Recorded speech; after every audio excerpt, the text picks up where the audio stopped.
Go. La Bible nous dit dans Éphésiens 5 au verset 22, « Femmes, soyez soumises à vos maris comme au Seigneur. » Mais c'est quoi la soumission? Est-ce une force? Est-ce une faiblesse? On en parle dans cette vidéo. Salut à tous, je suis la coach thérapeute chrétienne Pamela Yanzé. Et dans cette vidéo, j'aborde avec toi la question de la soumission de la femme envers son mari. C'est quoi la soumission? Quand Dieu dit à la femme de se soumettre, qu'est-ce qu'il entend par cela? L'une des choses que nous devons comprendre, c'est que la soumission, ce n'est pas de l'esclavage. La soumission, ce n'est pas une punition. La soumission, ce n'est pas enlever à la femme sa capacité de réfléchir, sa capacité de faire des choix. Non. Mais se soumettre à son mari, c'est accepter de mettre ses forces, ses talents, ses compétences sous le leadership de son mari. C'est accepter la direction de son mari. Parce que Dieu, qui est un Dieu d'ordre, a voulu établir un ordre hiérarchique au sein de la famille. Il a établi l'homme comme étant le chef et il demande donc à la femme de reconnaître que l'homme est son chef en se soumettant à celui-ci. Lorsque Dieu demande à la femme de se soumettre, ce n'est pas parce que la femme est plus faible ou est moindre que l'homme, non. C'est simplement, comme je l'ai dit, pour respecter un ordre hiérarchique. Et parce que à chaque fois que Dieu donne une instruction et que tu la respectes, il y a des bénéfices rattachés à cela. Le fait pour une femme de se soumettre à son mari, en réalité, c'est une force, c'est une grande force.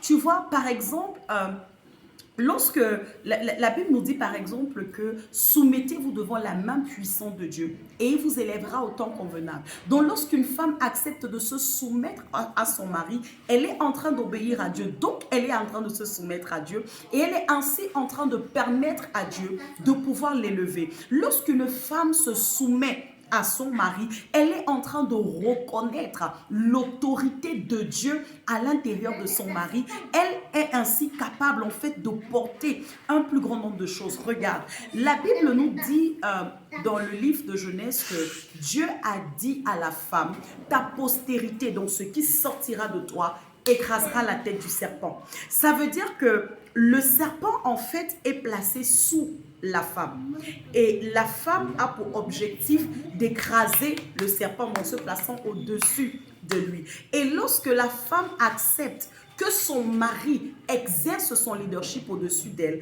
elle est en train en réalité d'avoir un peu plus de force pour pouvoir écraser l'ennemi. Parce qu'en réalité, la soumission n'entre pas dans l'ADN de l'ennemi. Et à chaque fois qu'une femme se soumet, elle enlève la dimension rébellion de l'ennemi qui avait à l'intérieur d'elle et permet ainsi à Dieu de se manifester au travers d'elle.